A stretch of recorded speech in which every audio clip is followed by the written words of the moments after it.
حين على الجانب الآخر فريق وقف في صدارة مجموعة ضمنها الهلال السعودي، وقف متصدرا من أمام وصيف العالم الهلال.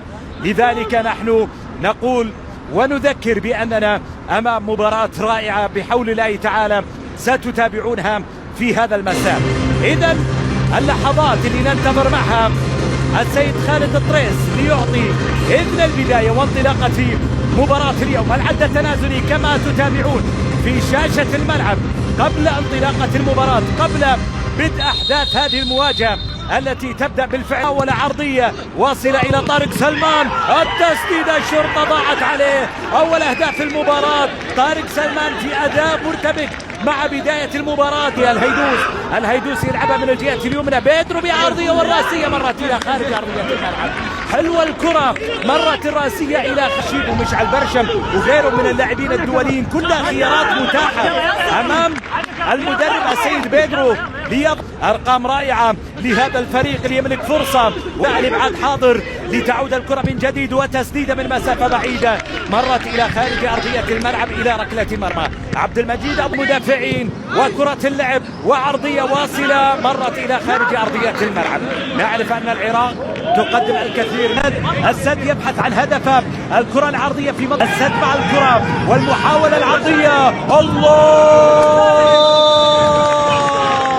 عرضية رائعة كانت. كرة بين لاعبين، ترجع للكرة من جديد. أكرم، كرة اللعب تمريرة واصل الهيدوس، العودة إلى أكرم عفيف، السقوط لأكرم والقرار بركلة جزاء من حكم المباراة خالد الطريس.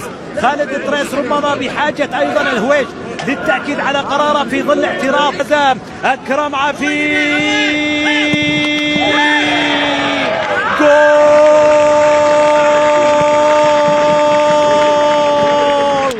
الزعيم السداوي يتقدم عن طريق أكرم عفيف في أول هدف شوط المباراة الأول. أكرم نجح في تسجيل الهدف الأول باللقاء.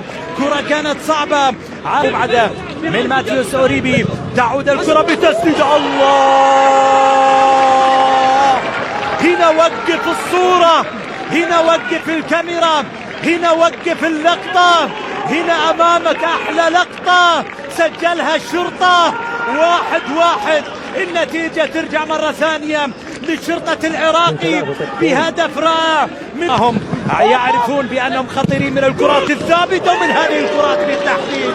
هذه المرة برشم كان يقف أبعد ركنية منفذة. مباراة صعبة، مباراة كبيرة. الراسية يا مشعل، يا مشعل، أشعلوها أمامك يا مشعل، أشعلوها أمامك يا مشعل. مباراة صعبة يا مشعل. شوف العرض إلى أن نصل الآن إلى دور ربع النهائي الذي يبتدي من هذه المواجهة، من هذا اللقاء الذي يتبقى على شوط.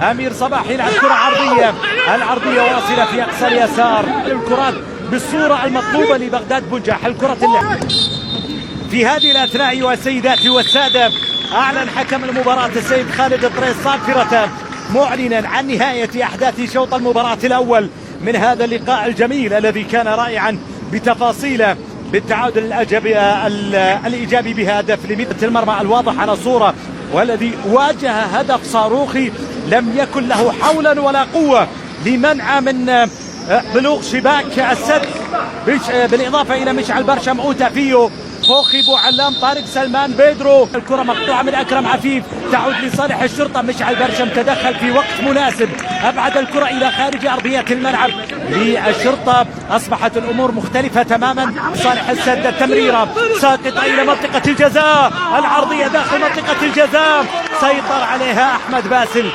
حارس المرمى. أحمد باسل اللي تعلق في التقاطها، وهذه كما تعودنا في دوري المجموعات. هناك الركلة الركنية لصالح السد، ملعوب رمية جانبية. لعبة الرمية الجانبية هذه خطيرة، هذه خطيرة. الإنقاذ في الوقت الحاسم، الإنقاذ في الوقت الأخير، الإنقاذ في اللحظة الحاسمة. لقطة خالد الطريس هل يرى فيها ركلة جزاء بعد العودة لتقنية الفيديو في الوقت الذي السد يستعد لإجراء تبديل؟ نعم، تقدم آسيو محمد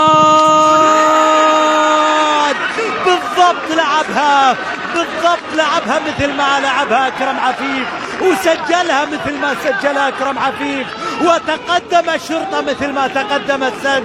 هدف ثاني لصالح الشرطة العراقي.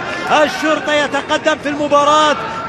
الشرطة مع الكرة، الشرطة العراقي عند محاولة والتسديدة مرت إلى كرة اللعب عرضية لمنطقة الجزاء، الرأسية خطيرة لكنها مبعدة من المدافعين.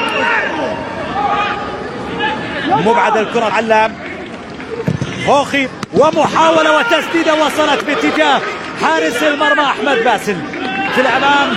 لا ينطلق ويسدد كرة. الله الله الله، يا هي كرة من بلاتا مرت إلى خارج أرضية الملعب إلى الثاني مع تقدم الكرة وتسديدة. الله،